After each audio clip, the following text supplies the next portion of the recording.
Assalamualaikum warahmatullahi wabarakatuh. Apa kabar anak-anak semua, sobat inspirasi yang selalu menginspirasi.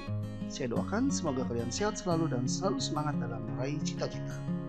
Anak-anak, bergabung lagi di kelas inspirasi dengan saya, Pak Rian Alrian, untuk membahas materi pelajaran yang menarik. Pada hari ini kita akan membahas mata pelajaran IPS KD 3.3, yaitu tentang peran Indonesia dalam kerjasama ASEAN. Ya, di buku SPS ini merupakan bab 3. Video ini Bapak bagi menjadi beberapa bagian dan ini adalah bagian pertama. Anak-anak, sebelum kita mulai, Bapak minta tolong bantuannya untuk subscribe, like, komentar yang positif, dan share video ini jika video ini bermanfaat untuk kalian. Ingat anak-anak, subscribe, langganan itu gratis, dan saya doakan semoga kalian mendapatkan balasan dari Allah SWT. Oke, kita mulai saja dengan baca basmalah. Bismillahirrahmanirrahim. Bab 3, peran Indonesia dalam kerjasama ASEAN. Tujuan pembelajaran menjelaskan peran Indonesia dalam berbagai bentuk kerjasama di bidang ekonomi, sosial, budaya, pendidikan, dan politik dalam lingkup ASEAN. Menyajikan informasi tentang peran Indonesia dalam berbagai bentuk kerjasama di bidang ekonomi, sosial, budaya, pendidikan, dan politik dalam lingkup ASEAN. A. Organisasi ASEAN. Organisasi ASEAN atau Association of Southeast Asian Nations dibentuk oleh 5 negara di kawasan Asia Tenggara, yaitu Indonesia, Malaysia, Singapura, Filipina, dan Thailand. 5 orang perwakilan dari kelima negara tersebut menandatangani kesepakatan yang dikenal sebagai Deklarasi Bangkok pada 8 Agustus 1967 di kota Bangkok, Thailand. 1. Latar belakang terbentuknya ASEAN. Latar belakang berdirinya ASEAN antara lain sebagai berikut. 1. Persamaan letak wilayah, yaitu di Asia Tenggara. Persamaan nasib sebagai bangsa yang pernah dijajah bangsa asing, kecuali Thailand. Adanya perselisihan di beberapa negara di wilayah Asia Tenggara yang dapat mengancam persatuan, seperti perselisihan yang terjadi antara Malaysia dan Indonesia pada tahun 1965 sampai 1966. Berkembangnya paham komunisme yang ditakuti oleh negara-negara di Asia Tenggara. Hal lain yang melatar belakangi berdirinya ASEAN adalah adanya perbedaan kondisi fisik negara, perbedaan dalam penguasaan ilmu pengetahuan dan teknologi, serta perbedaan politik dan keamanan. Wow! Deklarasi Bangkok ditandatangani oleh, ini anak-anak, perwakilan Menteri Luar Negeri dari 5 negara. Siapa saja kita lihat. Pertama ada Malik, Menteri Luar Negeri dari Indonesia, Tun Abdul Razak, Menteri Luar Negeri dari Malaysia, Hanat Khoman, Menteri Luar Negeri dari Thailand, Narcisco Ramos, Menteri Luar Negeri dari Filipina, dan S. Rajaratnam, Menteri Luar Negeri dari Singapura. Ini adalah foto ada Malik ya anak-anak. Oke, kita lanjut. 2. Lambang ASEAN. Nah, lambang ASEAN ini anak-anak ini ada 10 batang padi kuning. Awalnya hanya 5 negara yang mendirikan permaka ASEAN, tapi semakin kesini semakin waktu bertambah jumlah negara anggotanya, maka diubah menjadi 10 batang padi berwarna kuning. Hanya ada warna merah, ada lingkaran putih, dan ada lingkaran biru. Kita lihat 10 batang padi, artinya ini berdasarkan jumlah 10 negara anggota ASEAN. Padi warna kuning, lambang padi digunakan sebagai mayoritas penduduk ASEAN menjadikan padi sebagai makanan pokok. Warna kuning pada batang padi menggambarkan kemakmuran dan kesejahteraan negara anggota ASEAN. Warna merah melambangkan sikap berani dan dinamis. Lingkaran putih menunjukkan bahwa negara anggota ASEAN memegang teguh persatuan dan kesatuan dengan hati yang suci.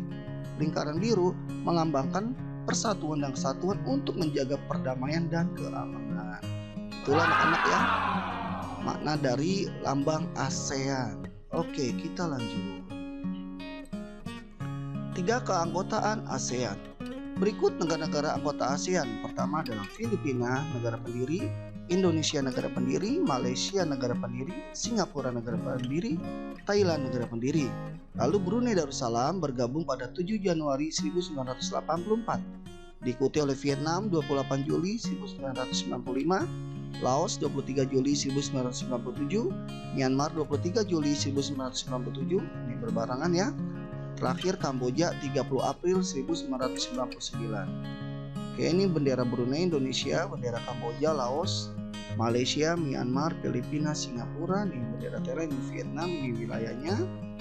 Ada juga Timor Leste, tapi Timor Leste belum menjadi anggota ASEAN. Dia cuma terletak di Asia Tenggara. Oke, kita lanjut. 4. Sekretariat ASEAN. Sekretariat ASEAN dipimpin oleh Sekretaris Jenderal yang diangkat secara bergilir dari negara anggota. Masa jabatannya 4 tahun. Sekretaris Jenderal dipilih oleh Menteri Luar Negeri negara-negara anggota ASEAN. Nah, sekretariat ini terletak di Indonesia ya anak-anak, di Jalan Sisingamangaraja, Jakarta Selatan. Dan sekjen pertama dari ASEAN adalah orang Indonesia yang bernama HR Darsono. Nah, kita harus bangga anak-anak ya. Kita lanjut. B. Indonesia sebagai salah satu anggota ASEAN. Batas wilayah negara kesatuan Republik Indonesia. Sebelah utara berbatasan dengan Singapura, Laut Tiongkok Selatan, Malaysia, Brunei Darussalam, Filipina, dan Samudra Pasifik. Sebelah utara. Sebelah selatan berbatasan dengan Samudra India, Timur Leste, dan Australia. Sebelah timur berbatasan dengan Papua Nugini dan Samudra Pasifik. Sebelah barat berbatasan dengan benua Asia dan Samudra Hindia. 2. Jumlah penduduk Indonesia. Jika dibandingkan dengan negara-negara ASEAN lain, per bulan Juli 2017, jumlah penduduk Indonesia dapat tergambar sebagai berikut. Nah, ini jumlah-jumlahnya anak-anak. Indonesia tuh hampir 260 juta ya, 260 juta lebih. Malaysia 31 juta lebih, Singapura 5 juta jiwa lebih, Thailand 68 juta lebih, Brunei Darussalam 593 jiwa, Filipina 104 juta lebih, Myanmar 55 juta lebih, Kamboja 16 juta lebih, Vietnam 96 juta lebih, Laos 7 juta lebih. Ya, paling banyak ini adalah Indonesia. Makanya kita harus bangga anak-anak, kita adalah negara besar dengan jumlah penduduk yang besar. Jika kita pintar, cerdas, jujur, dan bisa nanti kita bisa menjadi ahli-ahli serta pengusaha, kita bisa memajukan negara kita, karena negara kita ini selain luas, sumber daya alam sangat banyak. Jika dikelola dengan baik, kita akan menjadi negara besar yang akan disegani oleh negara-negara lain di dunia. Oke, 3. Kekayaan alam Indonesia. Kekayaan alam wilayah Indonesia sangat menguntungkan bagi kemajuan di bidang ekonomi, sosial, budaya, transportasi, dan bidang lainnya. Lihat anak-anak, wilayah kita sebenarnya ini sangat indah.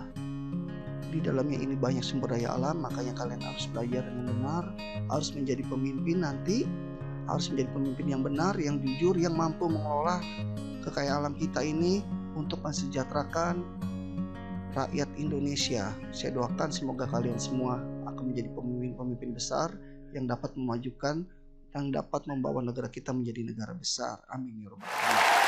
Oke, itu saja anak-anak, bagian satu ini selesai. Semoga bermanfaat. Mohon maaf jika ada kekurangan. Jangan lupa dibantu di subscribe, like, komentar yang positif, dan share video ini jika bermanfaat. Ingat, subscribe itu tidak merugikan, itu gratis anak-anak, untuk memotivasi Bapak agar membuat video-video yang lainnya. Sekian dari Bapak. Assalamualaikum warahmatullahi wabarakatuh.